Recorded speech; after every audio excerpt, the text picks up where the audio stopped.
Quest for Energy, so the documentary from India.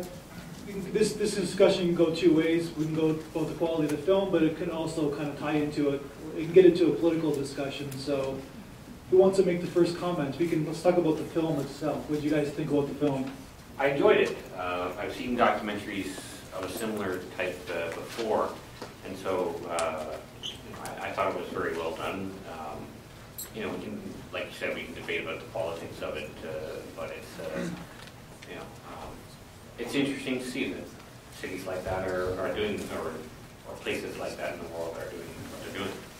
So I thought it was really good. Definitely educational plus entertaining at the same time. It's a hard thing to do. Educate us plus entertain us at the same time. I thought it was well done, but to extent that. Okay, what am I trying to say? I'm trying to say that it didn't give an answer, and the answer it gave was, why doesn't everyone else do it? And it's not that simple. There's a lot of factors that go into it. And it was a preamble to a conversation that wasn't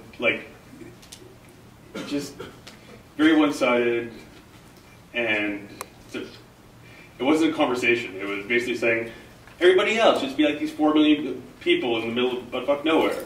Well, we can't. I apologize. That's my statement. No, I think you got something to say, because it's like we started electricity in the first world country in the Western world, and it's hard to just change everything in one fell swoop. When this country who didn't have electricity can do things the right way, it's kind of a good allegory to life. If you wait the longest, you can do it the right way. I thought that the concept was so good that North America doesn't have all the answers.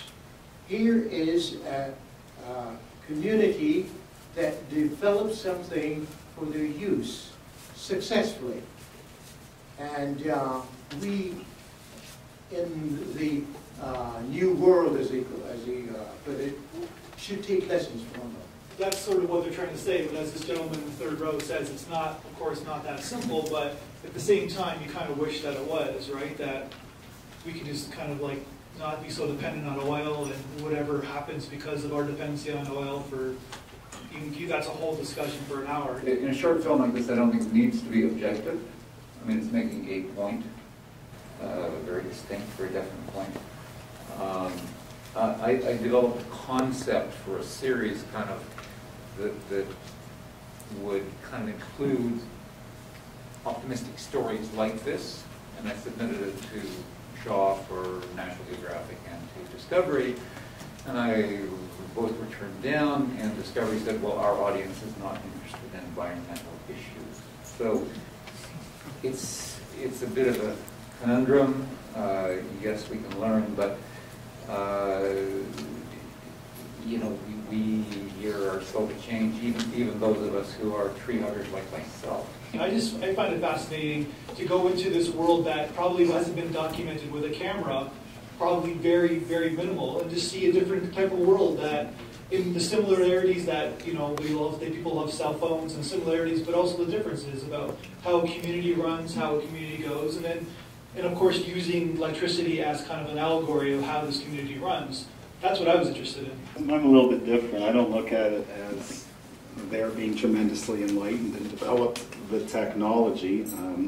Not to say that they're less enlightened than we are. It's just that we have a particular system, and we're trapped within our system, which is a very complex infrastructure. They have nothing. They're basically using, I'm sure, Western developed technologies and science.